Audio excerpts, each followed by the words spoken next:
มื่อนี้เอามาใส่เอาเอียนกันใส่บางร้านทางนั้นว่าสิมานบ่หรือบ่มานนี่แหละเหยื่อเขากันทำกับไข่ปลาวานเนี่ยเราลุ้นกันเลยสิมานหรือว่าประมาณถ้าเบิ่งว่ามือสิมานหรือบ่มาน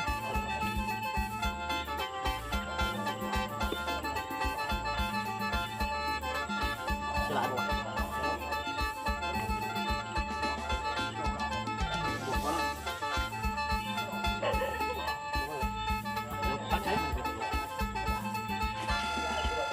จุดแรก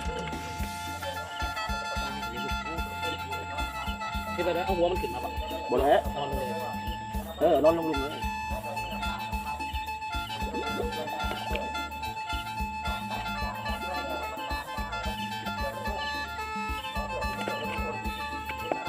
นั่นเซ็ง สอง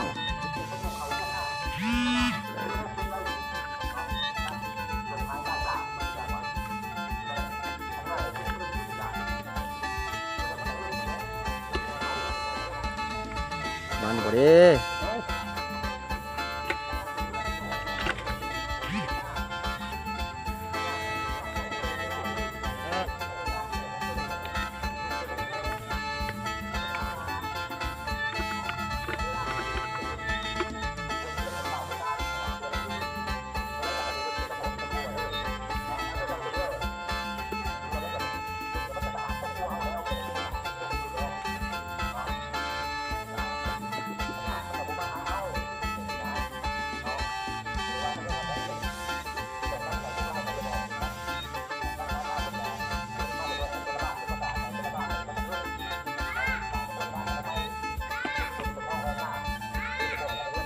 บังที่10 ปลายบังมันอยู่บ่เราลุ้นกันมาเนี่ยเนาะ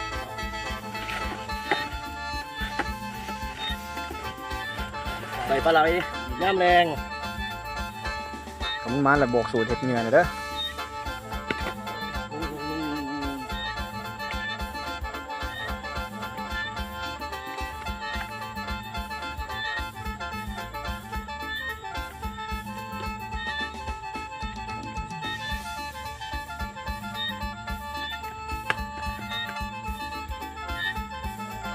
บังที่4กำลังลงไปเลย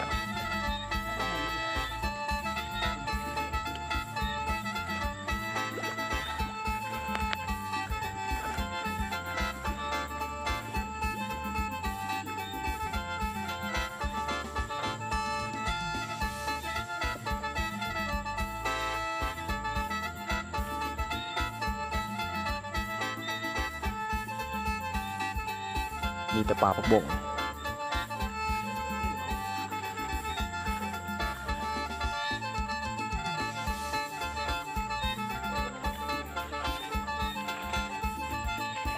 บังที่5ลงไปแล้ว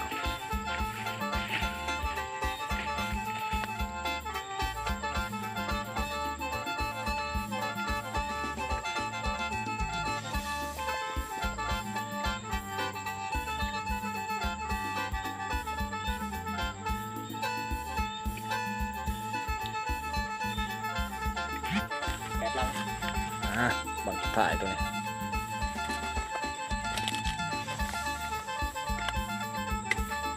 มันไหมใหม่ไม่รู้ นี่คือเราจะถ่ายน้องๆเนาะเดี๋ยวมารอลุ้นกัน เป็นปลามันเขาแคม ไป เหมือดแล้ว เข้าหลังเดี๋ยวมารอลุ้นกัน